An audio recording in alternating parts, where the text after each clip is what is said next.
السلام علیکم ملګرو. په اسلام کې دا څنګه چې ستاسو یو ماشوم وشي او ته بل چاله ورکې چې دا ستاسو که نه، اسلام د دې په باره کې څه وایي؟ د مولانا صاحب دا بیان نه سره واورئ، ډېر خوبصورت بیان دی. ما ویل چې ستاسو سره هم شیر کړئ. نن سبا دا قصې ډېرې زیاتې روانې دي. یو ماشوم وشي نو خلک یې بل کس له ورکوي. نو آیا اسلام د دې په باره کې څه وایي؟ د مولانا صاحب دا بیان واورئ او دا ویډیو د نور ملګرو سره هم شیر کړئ. او که بیان هم خوښ شي مولانا صاحب ته په کمنټ کې ضرور ماشاءالله ولیکئ. زه ویډیو طرف ته ویډیو د باندې ګورم، بیا زه خپلې هم یو څو خبرې کوم. زیاتې لري چې د زنانو شروع کړي بچی کیږي، بس خپل لیور کې د هغې بچی پیدا شي او هغه رالګي او د خپل بچی بل چاله ورکوي. هغه تاسې ویسئ بغیر د څه عذر نه.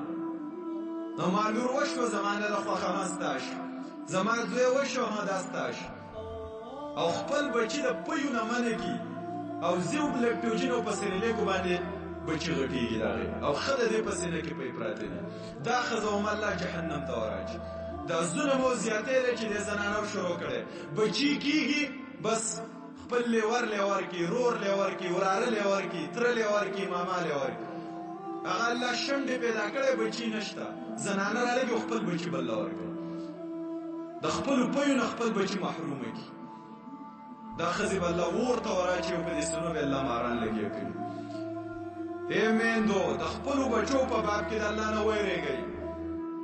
خپل بچي د خپلو پیو نه مه منع کوئ، که نه نو الله به راباندې په جهنم کې ماران مقرر کړي او دا سینې به د نبي هغه چیچي او اور کې به الله رب العالمین دا میندې وراچي. سخت وعید دی زما ورونه.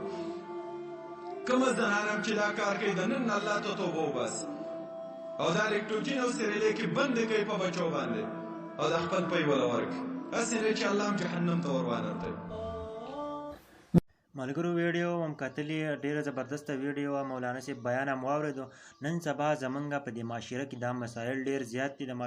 د ماشومانو ورکوي، یو بچي له سینه نه ورکوي.